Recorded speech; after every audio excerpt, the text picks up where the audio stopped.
একটু রিভিউ দাও, মানে তুমি কি এবার আকাঙ্ক্ষাকে নিয়ে কি বলতে চাইছো? আকাঙ্ক্ষা হচ্ছে ভীষণ ভালো, আমার জন্য তো ভীষণই ভালো।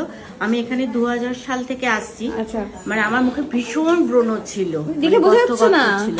না এখন তো কিছুই নেই, প্রথমে মানে তখন 20 কেজি ফেসিয়াল করতাম, তারপরে ম্যাডামের মতো তনুরুচি ডেলি বাড়িতে লাগাতাম রাত্রিবেলা, তারপরে রূপম লাগাতাম, তারপরে এখন এই সমস্ত কথা তো মানে কেউ দেখে বুঝবেই না আমার মুখে কোনো ব্রাইট লাগছে, তোমার স্কিনটা খুব সুন্দর।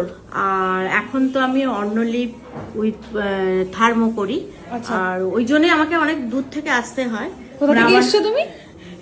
সেরম ভাবে দূর নয়, মানে রুবির কাছ থেকে, কিন্তু তার আগে তো আমার অনেকগুলো দামি দামি লোকের পার্লার পরে আমাকে সবাই বলে, আমার ননদ যা সবাই বলে ওইখানে ওরা করে। আমি সেই ঘুরে ঘুরে এখানেই আসি, মানে ওইখান থেকে আসতাম। গড়িয়াহাটের মোড়ে অনেক পার্লার আছে, আমি নামটা করতে চাইছি না, ওরা ওখানে করে, কিন্তু আমি সেই এখানেই আসছি সেই 2000 সাল থেকে, মানে যতদিন হাঁটতে চলতে পারবো, মানে আমার মনে। কি রিভিউ বলো না, এটা কিন্তু ব্যাপার বলো, যেখানেই থাকো আকাঙ্ক্ষাতে আসতে হবে, একবার যদি ইউজ করে নিয়েছো, এটা হচ্ছে ব্যাপার।